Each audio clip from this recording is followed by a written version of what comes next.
Today, I will talk about asking clinical questions. First, let us remember what we have presented last session. Last session, we talked about the study designs. And if you remember, there were cross-sectional studies, repeated cross-sectional studies. These were the classical study designs. Cohort studies, case control, and randomized control trials.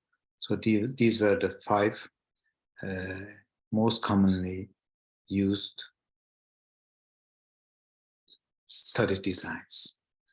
Of course, the study designs are not limited to these ones. There are the combinations of these and many others, but these are the classical ones. And we also discussed last time how these studies are conducted.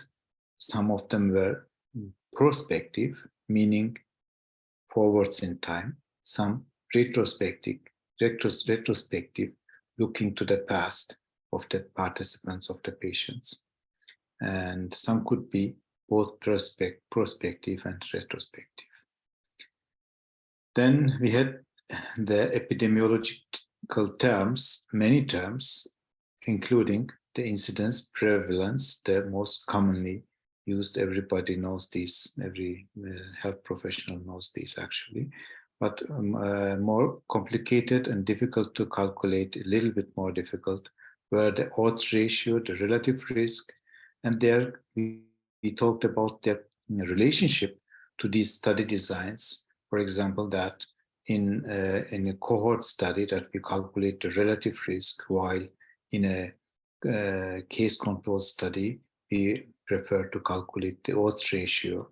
But in rare diseases, actually, the odds ratio and the relative risk, they were approximately very similar to each other. Then the term absolute risk reduction, ARR, that was very important, absolute risk reduction, and related to that, the number needed to treat. And thereafter, we also discussed the terms related with diagnostic tests, namely the sensitivity, specificity, PPV, NPV, and likelihood ratio. Here is one MCQ to test yourself. 5-year stroke incidence in non-treated hypertensive patients, let's say, it's actually around 8.2%. And we may decrease this risk, this complication of hypertension by giving medications, antihypertensive medications, to 4.7.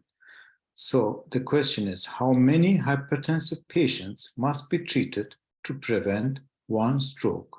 Actually, this question is asking what? It is asking the number needed to treat NNT. Do you remember the formula for NNT? It was 1 over the absolute risk reduction. So please calculate. Okay, there's our time. Another MCQ, fasting blood sugar levels of 126 milligram per deciliter. This was the cutoff, the threshold for diagnosing diabetes, you remember, are used to diagnose it with a sensitivity of 71% and specificity of 93%. Now the question, based on the above information, which of the following would be correct if we decrease this threshold from 126 to 110? So if you decrease the threshold, what would happen? Would we have more false negatives? Would we have more false positives? Or doesn't it change anything? Or would we have higher false negatives as well as false positives, or lower false negatives as well as false positives? If you don't remember, go back and watch the previous presentation. So today, we are going to talk about the